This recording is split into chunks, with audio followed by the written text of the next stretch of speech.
Praise the lord. దేవుని నామానికి స్తోత్రములు. దేవుని బిడ్డలారా, మరి ఈ యూట్యూబ్ చేయటానికి ఒక చిన్న పిల్లోని ద్వారా నేను నేర్చుకున్నాను. ఎంతోమంది మరి వాక్యాలు పెట్టండి అమ్మా, వాక్యం మాట్లాడండి అమ్మా అని అంటున్నారు, కానీ మరి సంఘంలో ఉన్నటువంటి బిడ్డలు అంత జ్ఞానవంతులైన వారు లేరు. మరి సపోర్ట్గా మోరల్ సపోర్ట్ చేసేవారు లేరు.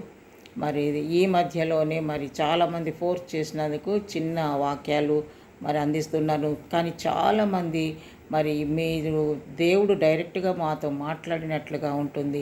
ఏ సమయానికి ఏ వాక్యమో అది మీరు మాకు అందిస్తున్నారు. అలాగే వాట్సాప్లో కూడా మీరు పెట్టే వాక్యాలు మాకు ఎంతో నెమ్మదినిస్తున్నాయి, ఎంతో ధైర్యము బలాన్ని కలుగజేస్తున్నాయని చెప్పినప్పుడు నేను ఎంతో సంతోషిస్తున్నాను దేవుని బిడ్డలారా. మరి కొందరేమో ఏవేమో మరి సరిగా మరి స్క్రీన్ బాగుండాలి అది ఇది అని, కానీ దేని బిడ్డ మనకు వాక్యము ముఖ్యం, కానీ వెనుక బ్యాక్గ్రౌండ్ ఎలాగున్నది, ఏ విధంగా ఫేస్ పెట్టాము, ఇవి కాదు మనకు కావాల్సింది కదా. దేవుని యొక్క వాక్యము ఏం చెప్తున్నారో అది మనం గ్రహించాలి. అసలైతే నేను బెడ్ రీడన్గా ఉన్నాను 2020లో. మరి వెన్నెముక ఆపరేషన్ అయిపోయి మరి దేవుని మహాకృపను బట్టి ఇప్పుడిప్పుడే వాకర్ పట్టుకొని నేను నడుస్తున్నాను దేవుని బిడ్డారా. మరి ఇప్పుడు పైన చర్చి, కింద ఇల్లు, కేవలము ఉపవాస కన్నీటి ప్రార్థన తప్ప ఇంకా నాకు జీవితంలో ఏది లేదు. నాకు ఉన్నటువంటి ఆత్మీయులు కూడా బిడ్డలందరూ కూడా పేదవారే. మరి దేవుని యొక్క వాక్కును పట్టుకొని ఇండియా మొత్తము దేవుని యొక్క వాక్య పరిచయం చేశాను కాబట్టి ఆ వచ్చిందంతా కూడా నేను మందిరానికి పెట్టి మరి ఆఖరికి మరి నేను ఈ విధంగా మరి సైతానుడు మరి ఏ విధమైన పాగ తీసుకుంటుందో నాకు తెలియదు, కానీ మరి బెడ్ రీడన్ అయిపోయాను. వెన్నెముక ఆపరేషన్ అయిపోయి మోకాళ్ళు అరిగిపోయినాయి, పాదాలు అరిగిపోయినాయి. డాక్టర్లు కోపడ్డారు, ఇంతగా ఏంటి పరిస్థితి అని.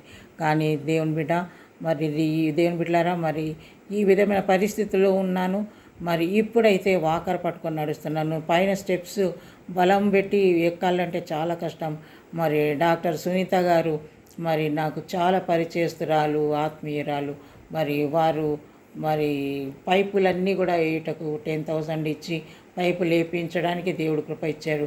ఆ పైపులు పట్టుకొని బలము పెట్టి ఎక్కుతూ ఉంటే మరలా నా మోకాళ్ళు నడుము చాలా పెయిన్తో బాధపడుతున్నాను. అయినప్పటికీ మరి దేవుని సన్నిధిలో అనేకులకు ప్రార్థన చేయడానికి, వాక్య పరిచర్య చేయడానికి రెస్ట్లెస్గానే ఉన్నాను నేను. మరి దేవుని బిడ్డలారా, ఈ మధ్యలో మరి లిఫ్ట్ కావాలని ప్రార్థనలో పెట్టాను. మరి ప్రేరేపించబడిన వారు ఎల్షద్దై ఈ పరిచర్యను బలపరచాలి, దేవుని యొక్క సన్నిధిలో ఆశీర్వాదాలు కావాలనుకున్నవారు మరి ప్రార్థన చేయండి. మాకు ఒక లిఫ్ట్ మరి కింద ఇల్లు, పైన మందిరం ఉంది. మరి ఆ స్టెప్స్ ఎక్కాలంటే కూడా చాలా కష్టమవుతుంది. నా శరీరము చాలా నలిగిపోతుంది. కాబట్టి ఎవరికైనా ప్రేరేపించబడిన వారుంటే మరి చూడండి. మొన్నటి దినము మరి కట్టలు కోట్లు డబ్బులు ఎక్కడి నుంచి వచ్చాయో మనకు తెలియదు. మరి దేవునికి సన్నిధిలోని వారు లెక్కలు అప్పగించాలి దేవుని బిడ్డారా. ఏది ఏమైనప్పటికీ మరి ప్రేరేపించబడినటువంటి వారు మాకు ఒక చిన్న లిఫ్ట్ మరి కావాలి. కాబట్టి ప్రేరేపించబడినటువంటి వారు మరి ఈ యొక్క పరిచర్యను బలపరచండి. ఆ లిఫ్ట్ చేసే దాతలు మాకు కావాలి. కాబట్టి ఇదొక ప్రార్థన అంశము. ప్రార్థన టీంలు వారందరూ కూడా గ్రూప్ వాళ్ళు ప్రార్థనలు జ్ఞాపకం చేసుకోనండి. మాకు ఒక లిఫ్ట్ కావాలి.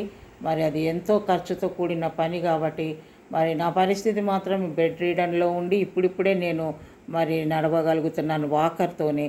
మరి దయచేసి ప్రార్థన చేయండి. ఎవరైనా దాతలు ఉంటే ముందుకు రండి. ఈ లిఫ్ట్ యొక్క విషయంలో మరి ముందుకు వచ్చినట్లయితే దేవుడు మిమ్మల్ని గొప్పగా దీవించునుగాక. ఇంకా వాక్య పరిచర్యలో ఇంకా నేను ముందుకు సాగాలి. ఇంకా అనేకులను బలపరచాలి, అనేకులకు వాక్యము అందించాలి. మరి ప్రార్థన చేయండి. నేను కూడా పరిపూర్ణమైన విడుదల పొందాలి. ఇప్పటివరకు దేవుడు నన్ను విడిపించాడు, ఇప్పటివరకు నన్ను ప్రభు కాపాడినాడు. మరి దేవుని బిడ్డలారా, ఎంతో మరి 82లో నుంచి నేను ప్రభు పరిచర్య ఉన్నాను. ఇండియా మొత్తం కూడా దేవుని యొక్క వాక్యాన్ని వెదజల్లుటకు దేవుడు తన సహాయాన్ని, కృపను అనుగ్రహించాడు. ఆయన ఈ బెడ్ రీడన్లుగా ఉండినప్పటికీ, పడకలో ఉండినప్పటికీ ప్రార్థనలో మరి విశ్వాసంలో ఇంకా ముందుకు సాగే కృప దేవుడు నాకు ఇచ్చినందుకు నేను ఎంతో దేవునికి కృతజ్ఞతా స్తోత్రాలు చెల్లిస్తున్నాను. దయచేసి ప్రార్థన చేయండి. మాకు ఒక లిఫ్ట్ కావాలి. మరి సేవ అవసరతలు ఎన్నో ఉన్నాయి. మరి నేను బయటికి వచ్చినట్లయితే మరి ఎన్నో సేవా అవసరతలు తీర్చుకునేదాన్ని. కానీ మరి దేవుని బిడ్డలారా, ప్రార్థించండి. మరి సహాయపడేవాళ్ళు ఎల్షద్దై మినిస్ట్రీకి సహాయపడవచ్చు. ఫోన్పే చేయాలనుకున్న వాళ్ళందరూ కూడా ఇదే ఫోన్ నంబర్ 9849874586. దీనికి మీరు ఫోన్పే చేయవచ్చు. దేవుని బిడ్డలారా, మరి ప్రార్థించండి. ప్రేరేపించబడిన వారు ఈ యొక్క పరిచర్యకు సహాయం కూడా చేయవచ్చు. దేవుడు మిమ్మల్ని దీవించునుగాక. Praise the Lord. God bless you.